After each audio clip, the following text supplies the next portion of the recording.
Bismillahirrahmanirrahim. Assalamualaikum warahmatullahi wabarakatuh. Di sini kami kelompok 3, mata kuliah Manajemen Konflik dan Strategik yang beranggotakan Annisa Nurrohmi, Arawinda Nareswari, Fernanda Putra Ramadan, dan Feby Zikria Saputro akan sedikit memaparkan materi mengenai pemikiran terkotak dan pemikiran strategis. Yang pertama akan disampaikan oleh saya sendiri, Annisa Nurrohmi. Masuk pada pemikiran terkotak. Pemikiran terkotak adalah pikiran yang hanya mengacu pada pikiran mekanik saja atau intuisi saja dan mungkin juga hanya berpikir strategi lokal saja yang berjalan sendiri-sendiri, tidak ada koordinasi antara satu dan yang lainnya. Yang biasanya ada anggapan yang terpenting telah menggugurkan kewajiban atau telah melaksanakan tugas. Yang pertama, karakteristik pemikiran terkotak. Karakteristik pemikiran terkotak meliputi sebagai berikut. Yang pertama, hanya terfokus pada peran fungsi, jenis pekerjaan atau wilayah teritorial saja.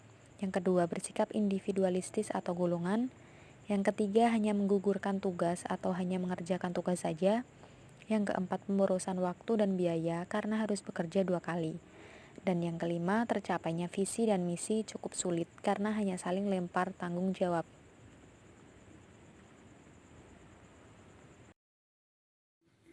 Selanjutnya yaitu akibat pemikiran terkotak. Yang pertama yaitu hilangnya kesempatan dalam persaingan usaha atau hilangnya kesempatan menyelesaikan masalah secara tuntas. Yang kedua, ketidakmampuan dalam persaingan global. Yang ketiga yaitu pemborosan waktu dan biaya sehingga mengurangi pendapatan laba perusahaan.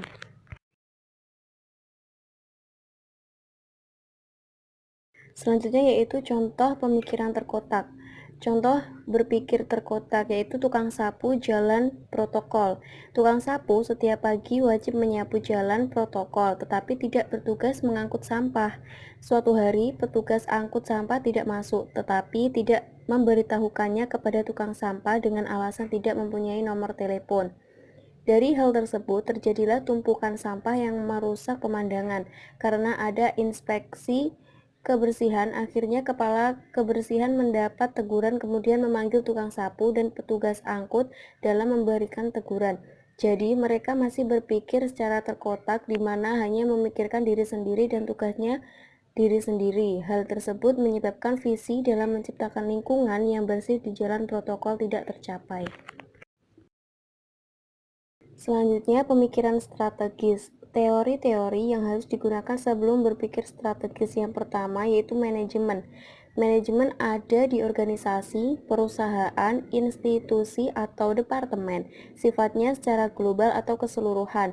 Manajemen yang baik adalah menurut keseimbangan tahap perencanaan, implementasi, pengarahan, dan pengawasan secara tahap demi tahap dengan menciptakan zero defect atau titik nol kesalahan dari satu tahap berikutnya sesuai urutan langkah manajemen.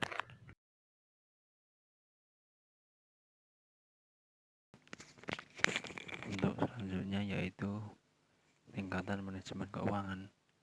Yang pertama pada supervisor bagian keuangan, yang kedua tingkatan manajemen HRD, yang ketiga tingkatan manajemen produksi, dan yang terakhir tingkatan manajemen marketing. Adapun proses manajemen, yang pertama adalah perencanaan. Perencanaan adalah sebuah pemikiran atau sebuah tekad dan keinginan apa yang akan diwujudkan melalui tahapan tindakan yang akan dilakukan. Yang kedua, pengorganisasian. Organisasi adalah wadah atau lembaga sosial ekonomi yang terdiri dari sekumpulan orang yang bekerja sama dan bergantung satu sama lain untuk mencapai tujuan organisasi yang diharapkan memengaruhi masing-masing tujuan individual yang sifatnya ekonomi atau sociality. Yang ketiga, pengarahan dan pengawasan. Setiap pemimpin memegang peran dalam manajemen karena pemimpin diwajibkan melakukan perencanaan sesuai dengan jabatan fungsional sebagai kepala fungsi yang ditugaskan pada dirinya atau diemban tugaskan pada dirinya.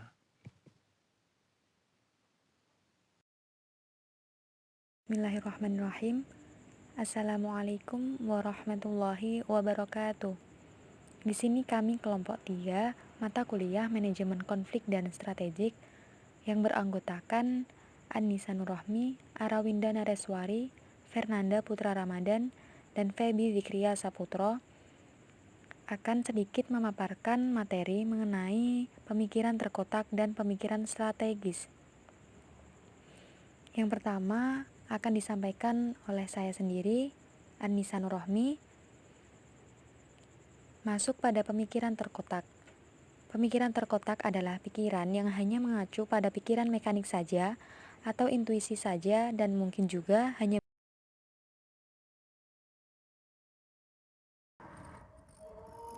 4. Penerapan manajemen strategis. 1. Penerapan komponen strategis. A. Pengembangan usaha. Bisa jadi menambah ruang, jumlah barang atau usaha lain atas dasar pengalaman usaha. B. Strategi stabilitas. Stability strategi. Strategi yang menormalkan kegiatan rutin usaha perusahaan karena banyak faktor. 2. Teknik perencanaan strategi. A. Melakukan uji statistik terhadap daerah atau wilayah yang akan diukur, kemudian hasilnya akan dibandingkan dengan pengukuran di daerah yang lain. B. Melakukan analisis regresi untuk mengetahui faktor X yang mempengaruhi faktor Y. Expert choice software, aplikasi yang digunakan untuk analisis SWOT. D. Analisa tren untuk beberapa sektor yang diukur, dikaitkan dengan penurunan dan kenaikan omset perusahaan sebagai akibat keadaan eksternal dan internal perusahaan. Untuk selanjutnya yaitu tingkatan manajemen keuangan. Yang pertama pada supervisor bagian keuangan, yang kedua tingkatan manajemen HRD, yang ketiga tingkatan manajemen produksi, dan yang terakhir tingkatan manajemen marketing.